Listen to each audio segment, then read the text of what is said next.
বস্ত্ৰনগৰী শুৱালকুছিত ৰাস মহোৎসৱৰ আয়োজন 11 দিনীয়া বনাইথ কাৰ্যসূচীৰে অনুষ্ঠিত হ'ব শুৱালকুছিৰ ৰাস মহোৎসৱ। অহা 15 নৱেম্বৰৰ পৰা 25 নৱেম্বৰলৈ অনুষ্ঠিত হ'বলগীয়া এই ৰাস মহোৎসৱৰ প্ৰস্তুতি প্ৰায় শেষ হোৱাৰ পথত। জানিব পৰা মতে ৰাস মহোৎসৱৰ বাবে প্ৰায় 58 লাখ টকাৰ বাজেট ধাৰ্য কৰিছে। ইতিমধ্যে 37টা মৃন্ময় মূৰ্তি স্থাপন কৰিছে, ইয়াৰে 11টা বিদ্যুৎ চালিত।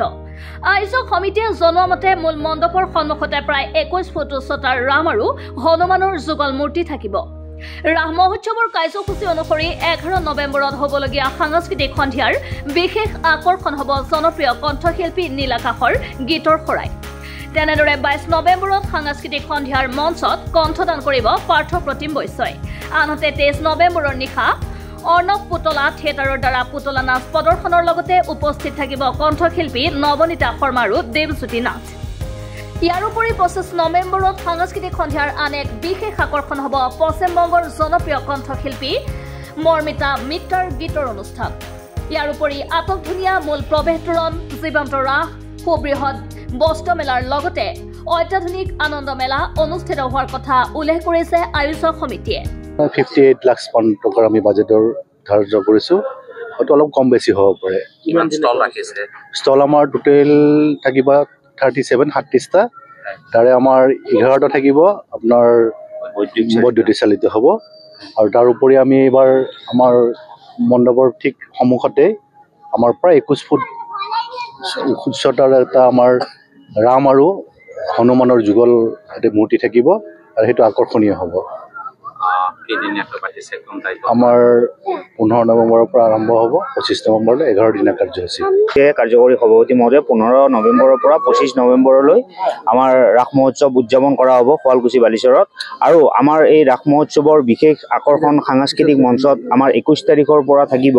21 তাৰিখে থাকিব নীল আকাশ, 22 তাৰিখে থাকিব বৰ্তমান জনপ্ৰিয় কণ্ঠশিল্পী পাৰ্থ প্ৰতিম বৈশ্য, আৰু 23 তাৰিখে থাকিব নৱনীতা শৰ্মা আৰু দেৱজ্যোতি নাথৰ গীতৰ শৰাই।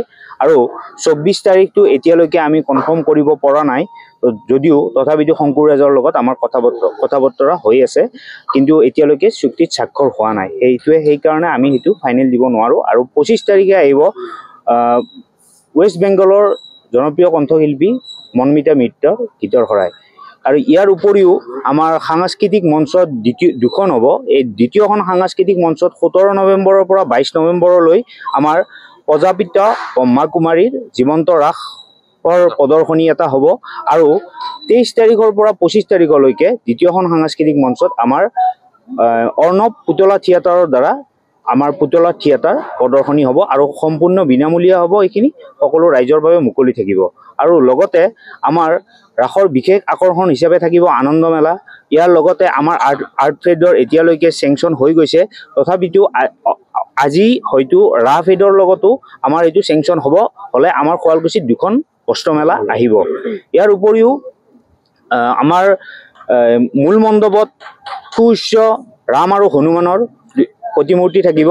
আৰু লগতে প্ৰায় জীৱন্ত সদৃশ এনাকন্দাৰ এটা আৰ্হিত শুৱালকুছিৰে আমাৰ স্থানীয় শিল্পী এজনে বনাই আছে, আৰু আমাৰ মূল মণ্ডপটো আমাৰ শুৱালকুছিৰ স্থানীয় শিল্পীয়ে বনাইছে। সম্পূৰ্ণ তেখেতসকলৰ যিটো প্ৰতিভা আমি এতিয়ালৈকে দেখিছোঁ, আমি 15 তাৰিখে সকলো ৰাইজৰ মাজত মুকলি কৰি দিম। সকলোৱে সেইটো হয়তো দেখি বহুত ভাল পাব।